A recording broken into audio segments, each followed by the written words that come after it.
What's going on, guys? Abraxus here. Here I will have another list showcase from Masters tournament. This time this will be Poznań tournament that will be held this weekend. The video will be up after the tournament, so you will most likely be able to check the results, though I will not make any major predictions on who is going to win or who is going to be in top 3. I have two competitive lists for you from Beast Herds, and then I have two very interesting lists that might catch your attention. So let's start with the list of Mateusz Podwysocki. He is the winner of our last Masters, which was like a month ago. He's playing pretty standard Beast Herds, very similar to something that we ran to last year at the ETC. So there are a few new things though. There are Monger Herds with Spears and Banner of the Wild Herd, a ridiculously cheap unit, very nice. There are Minotaurs that were also not used last year, but the rest is basically the concept is you have two very good chariots and then two Gore-Tex, and the rest will just swarm you. So what are the pros and cons of this list?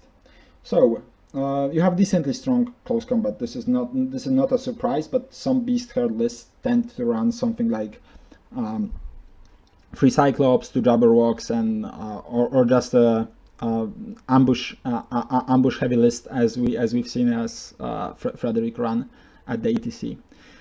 So in Mateusz list, with so many small units, you have a very good board control. You will most likely get your charges wherever you want, especially because you have +1 to charge from the Razor Tusk chariot, though it only has 6 in range, so this is a little bit of an issue. Also, with 5 scoring units, 2 of them ambushing, you will probably win most of the scenarios. At least I would expect you to do so. And then you have lots of deployment drops. Even without the ambushing units, you still have enough small units that you can drop without any real cost to see where your opponent will be deploying. I would not expect this list to really rush, but it certainly can go just for deploy all and start the first turn. So the obvious con is no shooting, basically no ranged magic.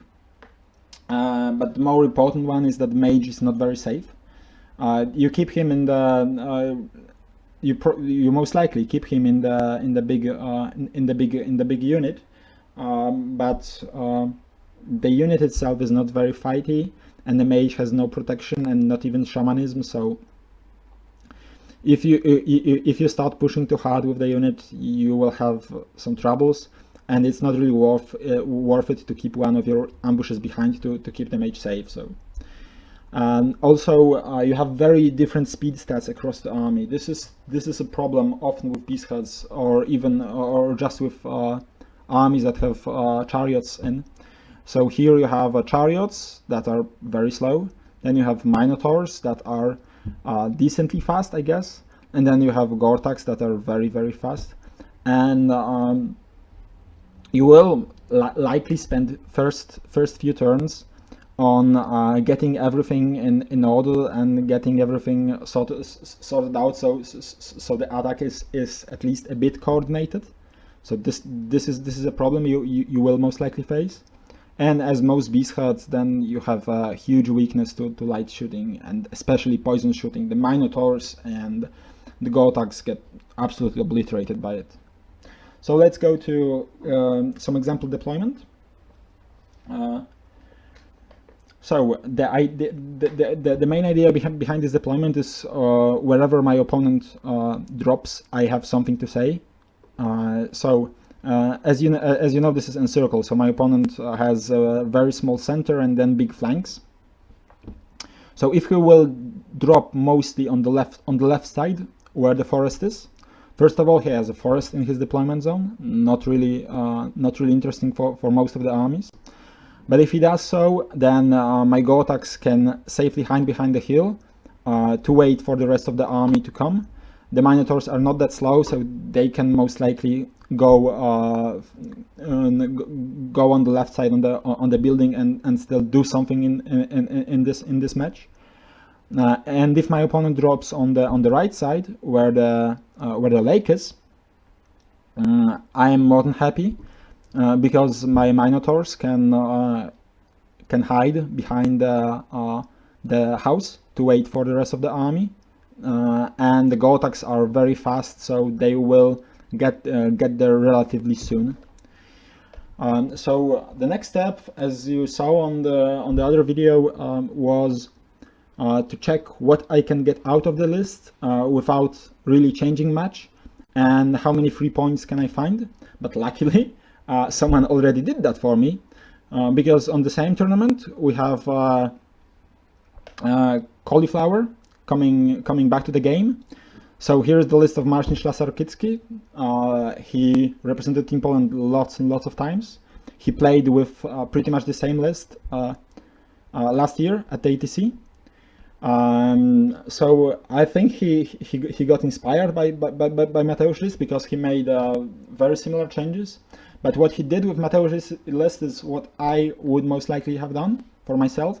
So get rid of some of the cheap units, and then put one unit where I can hide my Soothsayer. So there are Mongrel Raiders for that. He improved the Minotaurs a bit. I don't know if I would go for this, but maybe. But most importantly, he got the second Beast Lord in, so another Razor Tooth Chariot. So the bigger bubble for +1 to charge, and another very durable model. If you don't have magical attacks, then he will most likely tank you with support of Druidism and such. So I like the changes very much, and I think both of them are excellent players, and they will be fighting for the top. I wish them all the best. And now moving on, I have interesting lists from Warriors of the Dark Gods. So first of all, I would like to point out that there is no Exalted Herald, which is very surprising, because most of the Warriors of the Dark Gods list start with Exalted Herald. But this is a list which, yeah, the Chimeras, the Fallen, the 14 drops. This is really nice. You probably you will most likely out deploy your opponent, and with Evocation and Whale Walker, with some cheeky snipes, you can probably deal even some sensible damage from range. So this is very interesting. Let's see the classical deployment for this. I would guess, because you can play very wide with Warriors of the Dark Gods, because you don't panic on most of your units. Only dogs are really susceptible to that. With very fast Chosen Knights, you can probably deploy something like this and play on the whole board with no real issue whatsoever. The warriors are near the hill because not only because they can charge from the hill, but also because but mainly because of the fact that they can hide behind either side of the hill when needed. So I have one more list for you. This one is much less competitive. I dare to say so. It has only 2 scoring units, and those scoring units are not really good. The Highborn Lancers are a bit overcosted in my opinion, and they are not very durable. But generally, you have only fast units in this army. The slowest units are Grey Watchers, who are skirmish, so they can go in any direction, however they want. I think with this army you are going for, yeah, I will lose a scenario, but I will get some points from shooting, I will get some points from magic, and you cannot really catch me.